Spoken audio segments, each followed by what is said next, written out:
Hi everyone, welcome back to Pallu's dream world YouTube channel. ಎಲ್ಲರೂ ಹೇಗಿದ್ದೀರಾ? ಚೆನ್ನಾಗಿದ್ದೀರಾ ಅಂತ ಅನ್ಕೊತೀನಿ. ನಾನು ಕೂಡ ಚೆನ್ನಾಗಿದ್ದೀನಿ. ಸೊ ಇವತ್ತು ಸಂಡೇ, ನಾವು ಮನೇಲಿ ಹೈದ್ರಾಬಾದ್ ದಮ್ ಬಿರಿಯಾನಿ ಮಾಡೋಣ ಅಂತ ಅಂದ್ಕೊಂಡಿದ್ವಿ. ಸೊ ಅದಕ್ಕೆ ಫಸ್ಟ್ ಹೋಗಿ ಚಿಕನ್ ತರೋಣ ಅಂತ ಹೋಗ್ತಾ ಇದ್ವಿ. ಅಂದರೆ ಇವತ್ತು ಮಹಾಲಯ ಅಮಾವಾಸ್ಯೆ ಕೂಡ. ನಾವು ಮಹಾಲಯ ಅಮಾವಾಸ್ಯೆ ಒಳಗಡೆನೇ ನಾವು ಪಿತೃಪಕ್ಷದ ಏನಿದು ಪೂಜೆ ಮಾಡಿದ್ವಿ. ಸೊ ಇನ್ನು ನವರಾತ್ರಿ ಬರುತ್ತೆ, ಅಲ್ಲಿ ಆದಮೇಲೆ ತಿನ್ನಂಗಿಲ್ಲ. ಸೊ ಇವತ್ತು ಸಂಡೇ ಲಾಸ್ಟ್ ಆಗುತ್ತೆ, ಅದಾದಮೇಲೆ 9 ಡೇಸ್ ತಿನ್ನಂಗಿಲ್ಲ. ಅದಕ್ಕೆ ಇವತ್ತು ದಮ್ ಬಿರಿಯಾನಿ ಮಾಡೋಣ ಅಂತ ನನ್ನ ಮಗನಿಗೂ ಇಷ್ಟ ಮತ್ತು ಮನೇಲಿ ಎಲ್ಲರಿಗೂ ಇಷ್ಟ ಅದು.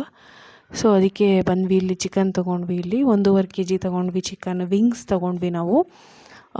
ಸೊ ಮನೆಗೆ ಹೋಗ್ತಾಯಿದ್ವಿ, ಬೇಗ ಬೇಗ ರೆಡಿ ಮಾಡೋಣ ಅಂತ ಹೋಗ್ತಾಯಿದ್ದೀವಿ. ಸೊ ಮನೆಗೆ ಬಂದು ನಾನು ಫಸ್ಟು ಇದಕ್ಕೆ ಮೇಯ್ನ್ ಏನಂದರೆ ಫ್ರೈಡ್ ಆನಿಯನ್ ಬೇಕು. ಸೊ ನಾನು ಅದನ್ನು ರೆಡಿ ಮಾಡಿಕೊಂಡೆ, ಯಾಕಂದರೆ ಸ್ವಲ್ಪ ಲೇಟ್ ಆಗುತ್ತೆ ಅಂತ. ಸೊ ಇಲ್ಲಿ ನಾನು ಚಿಕನ್ ವಾಶ್ ಮಾಡಿ ಇಟ್ಟಿದ್ದೀನಿ. ಪುದೀನ, ಫ್ರೈಡ್ ಆನಿಯನ್ ರೆಡಿ ಇದೆ, ಶುಂಠಿ ಬೆಳ್ಳುಳ್ಳಿ ಪೇಸ್ಟ್, ಲೆಮನ್ ಜ್ಯೂಸ್ ಮತ್ತು ಗ್ರೀನ್ ಚಿಲ್ಲಿದು ಪೇಸ್ಟ್, ಇಷ್ಟನ್ನು ನಾನು ರೆಡಿ ಮಾಡ್ಕೊಂಡಿದ್ದೀನಿ. ಇನ್ನು ನೆಕ್ಸ್ಟ್ ಏನು ಬೇಕಂದರೆ ನಾನು ಹೋಗ್ತಾ ಹೇಳ್ತೀನಿ ಏನೇನು ಬೇಕಾಗುತ್ತೆ ಅಂತ. ಫ್ರೈಡ್ ಆನಿಯನ್ ಆಗಲಿಕ್ಕೆ ಸ್ವಲ್ಪ ತುಂಬ ಟೈಮ್ ತೊಗೊಳುತ್ತೆ, ಅದಕ್ಕೆ ಫಸ್ಟ್ ಫ್ರೈಡ್ ಆನಿಯನ್ನ ರೆಡಿ ಮಾಡಿ ಇಟ್ಕೊಂಡೆ. ಮತ್ತು ನಾನಿಲ್ಲಿ ಬಾಸುಮತಿ ರೈಸ್, ಇಂಡಿಯಾ ಗೇಟ್ದು ಬಾಸುಮತಿ ರೈಸ್ ತೊಗೊಂಡಿದ್ದೀನಿ ಇಲ್ಲಿ. ಮತ್ತು ಇದಕ್ಕೆ ಫಸ್ಟು ನಾವೇನು ಕಲಿಸ್ಲಿಕ್ಕೆ ಮುಂಚೆ ಸ್ವಲ್ಪ ತುಪ್ಪ ಮತ್ತು ಸ್ವಲ್ಪ ಆಯಿಲ್ನ ಹಾಕಿ ಬಿಸಿ ಮಾಡ್ಕೊಬೇಕು. ಆಯಿಲ್ ಸ್ವಲ್ಪ ಮತ್ತು ತುಪ್ಪ ಎರಡೂ ಬಿಸಿ ಮಾಡ್ಕೊಬೇಕು. ಅದು ಅಲ್ಲಿ ಬಿಸಿ ಆಗ್ತಾಯಿದೆ ಅಲ್ಲ, ಅಷ್ಟರಲ್ಲಿ ನಾವು ಚಿಕನ್ ಹಾಕ್ಕೊಳ್ಳೋಣ. ಸ್ವಲ್ಪ ನೀವು ದೊಡ್ಡ ಪಾತ್ರೆ ತೊಗೊಂಡ್ರೆ ಅದು ಮಿಕ್ಸ್ ಮಾಡೋಕ್ಕೆ ಮತ್ತು ಹಿಂಗೆಲ್ಲ ಫ್ರೀಯಾಗಿರುತ್ತೆ, ಅದು ದಮ್ ಕಟ್ತೀವಲ್ವ ಅವಾಗೆಲ್ಲ ನೀಟಾಗಿರುತ್ತೆ. ಸೊ ಅದಕ್ಕೆ ಸ್ವಲ್ಪ ದೊಡ್ಡ ಇದ್ದರೆ ಪಾತ್ರೆ ತೊಗೊಳ್ಳಿ. ಸೊ ಚಿಕನ್ ತೊಗೊಂಡು ಫಸ್ಟು ಸಾಲ್ಟ್ ಹಾಕಿದ್ದೀನಿ. ಸೊ ಇದನ್ನು ಮಾಡ್ತಿರೋದು ನಮ್ಮ ಹಸ್ಬೆಂಡು, ನಾನು ಜಸ್ಟ್ ವೀಡಿಯೋ ಮಾಡ್ತಾಯಿದ್ದೀನಿ. ಅವರೇ ಮಾಡೋದು ಎಲ್ಲ, ಅಂದರೆ ಇದು ದಮ್ ಬಿರಿಯಾನಿ ಮಾತ್ರ ಅವರೇ ತುಂಬ ಚೆನ್ನಾಗಿ ಮಾಡ್ತಾರೆ. ಅರಿಶಿನ ಹಾಕಿದ್ದೀನಿ ಮತ್ತು ಶುಂಠಿ ಬೆಳ್ಳುಳ್ಳಿ ಪೇಸ್ಟ್ 2 ಟೇಬಲ್ ಸ್ಪೂನ್ ಶುಂಠಿ ಬೆಳ್ಳುಳ್ಳಿ ಪೇಸ್ಟ್ ತೋರಿಸ್ದೆ ಅಲ್ಲ ಅದು, ಮತ್ತು ಇದು ಚಿಲ್ಲಿ ಪೇಸ್ಟ್ ಹಾಕಿದ್ದೀನಿ, ಗ್ರೀನ್ ಚಿಲ್ಲಿದು ಪೇಸ್ಟ್ ಹಾಕಿದ್ದೀನಿ. ಸೊ ಸ್ಟಾರ್ಟಿಂಗ್ ಜಸ್ಟ್ ಮ್ಯಾರಿನೇಟ್ ಮಾಡಬೇಕು, ಇಷ್ಟು ಹಾಕ್ಕೊಬೇಕು ಏನೋ, ಮತ್ತು ಲೆಮನ್ ಜ್ಯೂಸ್ ಹಾಕಬೇಕು. ಗ್ರೀನ್ ಚಿಲ್ಲಿ ಪೇಸ್ಟ್ ಮತ್ತು ಟರ್ಮರಿಕ್, ಶುಂಠಿ ಬೆಳ್ಳುಳ್ಳಿ ಪೇಸ್ಟ್ ಮತ್ತು ಲೆಮನ್ ಜ್ಯೂಸ್, ಸಾಲ್ಟ್ ಇಷ್ಟು ಹಾಕಿ ಫಸ್ಟು ಚೆನ್ನಾಗಿ ಮಿಕ್ಸ್ ಮಾಡ್ಕೊಬೇಕು ನಾವು. ಸೊ ನಾನು ಲೆಮನ್ ಜ್ಯೂಸ್ ಎಲ್ಲ ರೆಡಿ ಮಾಡಿ ಇಟ್ಟಿದ್ದೆ ಆಗಲೇ, ಯಾಕಂದರೆ ಕಲಿಸ್ಲಿಕ್ಕೆ ಬೇಗ ಆಗುತ್ತೆ ಅಂತ. ಸ್ವಲ್ಪ ಖಾರದ ಪುಡಿನೂ ಈಗಲೇ ಹಾಕಬೇಕು. ಖಾರದ ಪುಡಿ ಮತ್ತು ಪುದೀನೂ ಹಾಕಬೇಕು ಈಗಲೇ, ಮತ್ತು ಕೊತ್ತಂಬರಿ. ಸ್ವಲ್ಪ ಕೊತ್ತಂಬರಿ ನಾನು ಆಗಲೇ ತೋರಿಸ್ಲಿಲ್ಲ, ಅದರಲ್ಲಿ ನಾನು ಸಪ್ರೇಟ್ ಇಟ್ಟಿದ್ದೆ, ಸೊ ಅದು ತೋರಿಸ್ಲಿಲ್ಲ. ಕೊತ್ತಂಬರಿನೂ ಸ್ವಲ್ಪ ಹಾಕಬೇಕು. ಸೊ ಇಷ್ಟನ್ನು ಹಾಕಿ ಈಗ ಚೆನ್ನಾಗಿ ಮಿಕ್ಸ್ ಮಾಡಬೇಕು. ಅಂದರೆ ನೀವು ಎಷ್ಟು ಚೆನ್ನಾಗಿ ಮಿಕ್ಸ್ ಮಾಡ್ತೀರಾ ಅಷ್ಟು ಚೆನ್ನಾಗಿ ಇದಾಗುತ್ತೆ. ಮತ್ತು ಬಿಸಿ ಎಣ್ಣೆ ಏನು ನಾನು ಆಗಲೇ ರೆಡಿ ಮಾಡ್ಕೊಂಡು ಅಂತ ಹೇಳಿದೆ ಅಲ್ಲ, ಮತ್ತು ತುಪ್ಪ ಮತ್ತು ಬಿಸಿ ಆಯಿಲ್ ಬಾಯ್ಲ್ ಆಗ್ತಿತ್ತಲ್ಲ, ಆ ಬಿಸಿದನ್ನು ಇದಕ್ಕೆ ಹಾಕಿ ಚೆನ್ನಾಗಿ ಮಿಕ್ಸ್ ಮಾಡಬೇಕು. ಇದು ಮಿಕ್ಸಿಂಗ್ ನೀವು ಹೆಂಗೆ ಮಾಡ್ತೀರೋ ಆ ಥರ ಅದು ಫುಲ್ಲು ಇದು ಹಿಡಿಯುತ್ತೆ, ಮಸಾಲೆ ಹಿಡಿಯುತ್ತೆ. ನೀಟಾಗಿ ಚೆನ್ನಾಗಿ ಮಿಕ್ಸ್ ಮಾಡಬೇಕಾಗತ್ತೆ. ಅದು ಎಣ್ಣೆ ಬಿಸಿ ಇರುತ್ತಲ್ಲ, ಸ್ವಲ್ಪ ನೋಡ್ಕೊಂಡು ಕಲಿಸುವಾಗ ಬಿಸಿ ಎಣ್ಣೆ ಆಗಿದೆ, ಅದು ತಣ್ಣಗಾಗಲಿ ಆಮೇಲೆ ಕಲಸೋಣ ಅಂತಲ್ಲ, ಸ್ವಲ್ಪ ನೋಡ್ಕೊಂಡು ಎಣ್ಣೆ ಆಗ್ತಿದ್ದಂಗೆ ಕಲಸೋಕ್ಕೆ ಸ್ಟಾರ್ಟ್ ಮಾಡಿ.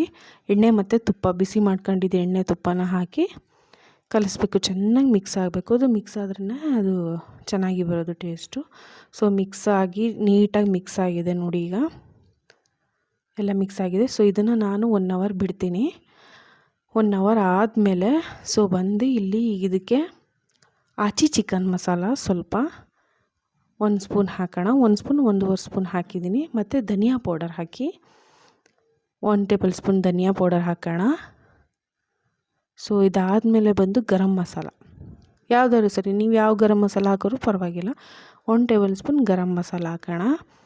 ಇದಾದಮೇಲೆ ಗರಂ ಮಸಾಲ ಕೆಲವರು ಮನೇಲಿ ಮಾಡ್ಕೊತಾರೆ, ಅದಾದರೂ ಸರಿ, ಇಲ್ಲ ಹೋಮ್ ಮೇಡಾದ್ರು ಮಾಡ್ಕೊಳ್ಳಿ. ಮತ್ತು ಬಿರಿಯಾನಿ ಮಸಾಲ, ನಾನು ಬಂದು ಇದು ಆಚಿದು ಬಿರಿಯಾನಿ ಮಸಾಲ ಹಾಕಿದ್ದೆ.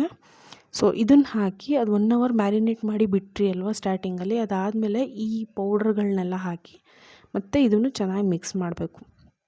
ಚೆನ್ನಾಗಿ ಮಿಕ್ಸ್ ಆದಮೇಲೆ ಇದನ್ನೊಂದು 15 ಮಿನಿಟ್ಸ್ ಬಿಟ್ಟರೆ ಸಾಕು. 15 ಮಿನಿಟ್ಸು. ಈಗ ನೀವು ಬೇಗ ಬೇಗ ಬೇಕು ಅಂದರೆ ನೀವು ಎಲ್ಲದಕ್ಕೂ ಒಂದು 1/2 hour ಬಿಟ್ಟರು ಸಾಕು. ನಮಗೆ ಟೈಮ್ ಇತ್ತು ಅನ್ನೋದಕ್ಕೋಸ್ಕರ ನಾವು ಬೆಳಗ್ಗೆನೇ ತಂದು ರೆಡಿ ಮಾಡಿ ಫಸ್ಟ್ ಮ್ಯಾರಿನೇಟ್ ಮಾಡಿದಾಗ 1 hour ಬ್ರೇಕ್ ಬಿಟ್ಟಿದ್ವಿ. ಸೊ ಸೆಕೆಂಡಿಗೆ ಒಂದು 15 ಮಿನಿಟ್ಸ್ ಇಲ್ಲ 1/2 hour ಬಿಟ್ಟರು ಸಾಕು. ನಿಮಗೆ ಟೈಮ್ ಇದ್ದರೆ ಬಿಡಿ, ಚೆನ್ನಾಗಿ ಹಿಡಿಯುತ್ತೆ ಬಿಟ್ಟರೆ. ಸೊ ಅದಾದಮೇಲೆ 15 ಮಿನಿಟ್ಸ್ ಆದಮೇಲೆ ಮೊಸರು ಹಾಕಬೇಕು. ಒಂದು 1/4 ಲೀಟ್ರ್ ಮೊಸರಲ್ಲಿ ಅರ್ಧ ಮೊಸರು ಮತ್ತು ಫ್ರೈಡ್ ಆನಿಯನ್ ಏನು ತೋರಿಸಿದೆ ಅಲ್ಲ ನಾನು, ಫ್ರೈಡ್ ಆನಿಯನ್ನು ಹಾಕಬೇಕೀಗ. ಸೊ ಇದನ್ನೆಲ್ಲ ಹಾಕಿದ್ಮೇಲೆ ಮತ್ತು ಇದನ್ನು ಕೂಡ ಮಿಕ್ಸ್ ಮಾಡಿ ಚೆನ್ನಾಗಿ. ಇದು ನಿಮ್ಗೆ ಆಲ್ಮೋಸ್ಟ್ ಇದು ಮಿಕ್ಸಿಂಗಲ್ಲೇ ನಿಮಗೆ ಇದು ಗೊತ್ತಾಗೋದು ಹೀಗೆ ಅಂತ. ಚೆನ್ನಾಗಿ ಮಿಕ್ಸ್ ಮಾಡಿದ್ರೇ ಅದು ಒಳ್ಳೆ ಟೇಸ್ಟ್ ಬರೋದು. ಚೆನ್ನಾಗಿ ಮಿಕ್ಸ್ ಮಾಡಿ. ಸೊ ಮಿಕ್ಸ್ ಮಾಡ್ತಾಯಿದ್ದೀನಿ. ಸೊ ಆಲ್ಮೋಸ್ಟ್ ಮಿಕ್ಸ್ ಆಗಿದೆ ಅದು. ಈಗ ಬಾಯ್ಲ್ಡ್ ಇಡೋಣ, ಅಕ್ಕಿ ಬಾಯ್ಲ್ ಮಾಡೋಣ. ಅದು ರೈಸ್ ಇತ್ತಲ್ಲ, ಬಾಸುಮತಿ ರೈಸು. ಸೊ ಬಾಯ್ಲ್ಡ್ ಆದಾಗ ಅದು ಏನು ಮಿಕ್ಸ್ ಮಾಡಿದ್ವಿ ಅದಕ್ಕೆ ಒಂದು ಸ್ವಲ್ಪ ನೀರು ಹಾಕೋಣ. ಒಂದು ನಾನು ತೋರಿಸ್ದೆ ಅಲ್ಲ, ಅದರಲ್ಲಿ ಒಂದು ಸ್ವಲ್ಪ 2 ಸಾರಿ ಅದರಲ್ಲಿ ನೀರು ಹಾಕೋಣ. ಮತ್ತು ಇದು ಬಾಯ್ಲ್ ಆಗ್ತಿದ್ದಾಗ ನಿಮಗೆ ಎಲ್ಲ ಇದು ಚಕ್ಕೆ, ಲವಂಗ ಮತ್ತು ಪಲಾವ್ ಎಲೆ ಮತ್ತು ಸ್ಟಾರ್ ಹೂವು ಅದೆಲ್ಲ ಬರುತ್ತೆ ಅಲ್ಲ, ಇದನ್ನೆಲ್ಲ ಹಾಕಿ ನೀರು ಬಾಯ್ಲ್ನ ಆಗುವಾಗ ಚೆನ್ನಾಗಿ ಬಾಯ್ಲ್ ಹಾಕಿ ಬಿಡೋಣ. ಲವಂಗ ಎಲ್ಲ ಹಾಕಿ ಮತ್ತು ಸಾಲ್ಟ್ ಹಾಕೋಣ. ಆಯಿಲ್ ಹಾಕಿದ್ದೀನಿ ನಾನು. ನೀರು ಬಾಯ್ಲ್ ಮಾಡುವಾಗ ಆಯಿಲ್ ಹಾಕಿ ಮತ್ತು ಇದೆಲ್ಲ ಸ್ಪೈಸಸ್ ಹಾಕಿ ಮತ್ತು ಇದು ಹಾಕೋಣ, ಶುಂಠಿ ಬೆಳ್ಳುಳ್ಳಿ ಪೇಸ್ಟ್ ಮತ್ತು ಅದು ಗ್ರೀನ್ ಚಿಲ್ಲಿ ಪೇಸ್ಟ್ ಮಾಡಿದೆ ಅಲ್ಲ, ಅದು ಇದಕ್ಕೂ ಕೂಡ ಹಾಕಬೇಕು.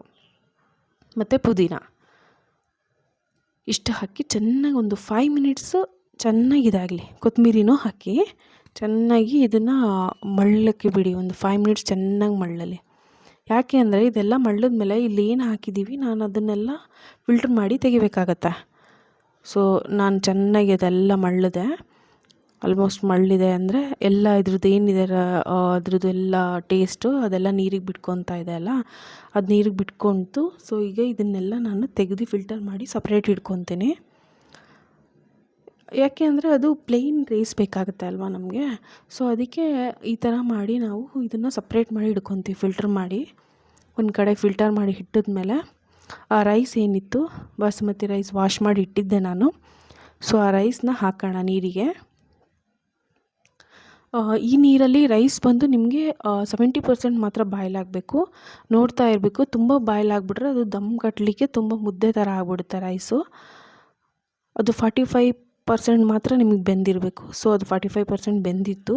ಸೊ ನಾನು ಅಲ್ಲಿ ಏನು ನಿಮಗೆ ಮ್ಯಾರಿನೇಟ್ ಮಾಡಿ ಇಟ್ಟಿದ್ದೆ ಅಲ್ಲ ಚಿಕನ್ನು, ಅದನ್ನು ಕೆಳಗಡೆ ಬಂದು ನಾನು ಒಂದು ರೊಟ್ಟಿದು ತವ ಇಟ್ಬಿಟ್ಟು ಅದ್ರ ಮೇಲೆ ಇದನ್ನು ಇಟ್ಟಿದ್ದೀನಿ. ನೀವು ಡೈರೆಕ್ಟ್ ಇಡಕ್ಕೆ ಹೋಗಬೇಡಿ. ರೊಟ್ಟಿದು ಹಂಚು ಬರುತ್ತೆ ಅಲ್ಲ ತವ, ಆ ಹಂಚಿಟ್ಟು ಅದ್ರ ಮೇಲೆ ನಾನು ಏನು ಮ್ಯಾರಿನೇಟ್ ಮಾಡಿದೆ ಆ ಪಾತ್ರೆ ಇಟ್ಟು 70% ಬೆಂದಿದೆ ಅಲ್ಲ ರೈಸು, ಆ ರೈಸ್ನ ಇದಕ್ಕೆ ಹಾಕ್ತಾಯಿದ್ದೀನಿ ಸಪ್ರೇಟಾಗಿ. ನೋಡಿ ಈ ಥರ ಹೆಂಗೆ ಹಾಕಿದ್ದೀನಿ ಅಲ್ಲ, ಸುತ್ತ ಈ ಥರ ಹಾಕಿ ಇದಕ್ಕೆ ತುಪ್ಪನ ಹಾಕೋಣ. ನೀಟಾಗಿ ತುಪ್ಪ ಎಲ್ಲ ಕಡೆಗೂ ಆಗಂಗೆ ಹಾಕಿ, ಮತ್ತು ಇದಕ್ಕೆ ಫ್ರೈಡ್ ಆನಿಯನ್ ಇತ್ತಲ್ಲ, ಆನಿಯನ್ ಹಾಕಿ ಮತ್ತು ಸ್ವಲ್ಪ ಪುದೀನ ಹಾಕೋಣ. ಇದಕ್ಕೆ ಪುದೀನನೂ ಇದಕ್ಕೆ ತುಂಬ ಬೇಕಾಗುತ್ತೆ. ಓಕೆನಾ? ಪುದೀನ ಎಲ್ಲ ಹಾಕಿ ಸೊ ಹೈ ಫ್ಲೇಮಲ್ಲಿ 1/2 ಅವರ್ ಬಿಡೋಣ ಮತ್ತು 10 ಮಿನಿಟ್ಸ್ ಮೀಡಿಯಮಲ್ಲಿ ಇಡೋಣ. ಸೊ ಮತ್ತು ದಮ್ ಕಟ್ಲಿಕ್ಕೆ ಇಲ್ಲಿ ನಾನು ಗೋಧಿ ಹಿಟ್ಟು, ಚಪಾತಿ ಮಾಡ್ತೀವಲ್ಲ ಅದು ಚಪಾತಿ ಹಿಟ್ಟಲ್ಲಿ ಈ ಥರ ಮಾಡಿ ಸೈಡೆಲ್ಲ ಕವರ್ ಮಾಡಿ ಮೇಲ್ಗಡೆಗೆ ಒಂದೇನಾದ್ರು ಅಂದರೆ ಭಾರ ಇರಬೇಕು ಆ ಥರದ ಇಟ್ಟಿದ್ದೀನಿ. ನೋಡಿ ಈ ಥರ ನಾನು ಹಂಚಿಟ್ಬಿಟ್ಟು ಅದ್ರ ಮೇಲೆ ಇಟ್ಟಿದ್ದೀನಿ. ನೀವು ಡೈರೆಕ್ಟ್ ಇಡಕ್ಕೆ ಹೋಗ್ಬಿಡಿ, ಸೀದೋಗುತ್ತೆ. ಸೊ ಆಗಿದೆ, ಆಲ್ಮೋಸ್ಟ್ ಆಗಿದೆ. ತೆಗಿತಾ ಇದ್ದೀನಿ ಎಲ್ಲ. ನೋಡಿ ಎಷ್ಟು ಚೆನ್ನಾಗಿದೆ ಅಂತ. ತುಂಬ ಚೆನ್ನಾಗಿರುತ್ತೆ ಇದು ಟೇಸ್ಟು. ನಿಮಗೆ ಮನೆಯಲ್ಲೇ ಮಾಡ್ಕೊಬೋದು ಆರಾಮಾಗಿ. ನೀವು ಹೋಟ್ಲಿಗೆ ಹೋಗೋದಕ್ಕಿಂತ ಮನೇಲಿ ಮಾಡ್ಕೊಂಡು ಆರಾಮಾಗಿ ತಿನ್ಬೋದು ಎಲ್ಲರೂ ಕೂಡ. ಬಟ್ ಏನಂದರೆ ತುಂಬ ಟೈಮ್ ಹಿಡಿಯುತ್ತೆ ಇದು ಮಾಡಲಿಕ್ಕೆ, ಪೇಷನ್ಸ್ ಬೇಕಷ್ಟೇ ಮಾಡೋಕ್ಕೆ. ಸೊ ಇದಾಗಿತ್ತು ಇವತ್ತು ನಾನು ತೋರಿಸಿದ್ದು ಹೈದ್ರಾಬಾದ್ ದಮ್ ಬಿರಿಯಾನಿ. ಸೊ ನೀವು ಮಾಡ್ಕೊಳ್ಳಿ ಮನೇಲಿ, ಚೆನ್ನಾಗಿರುತ್ತೆ. ಸೊ ನೋಡಿ, ನಾನು ಮಾಡಿದ್ದೇನಾದ್ರು ಇಷ್ಟ ಆಗಿತ್ತಂದರೆ ಕಮೆಂಟ್ ಬಾಕ್ಸಲ್ಲಿ ಕಮೆಂಟ್ ಮಾಡಿ, ಓಕೆನಾ? ಸೊ ಇದೇ ಥರ ನನ್ನ ವಿಡಿಯೋಗೆ ಲೈಕ್ ಮಾಡಿ, ಶೇರ್ ಮಾಡಿ, ಸಪೋರ್ಟ್ ಮಾಡ್ತಾಯಿರಿ. Thank you.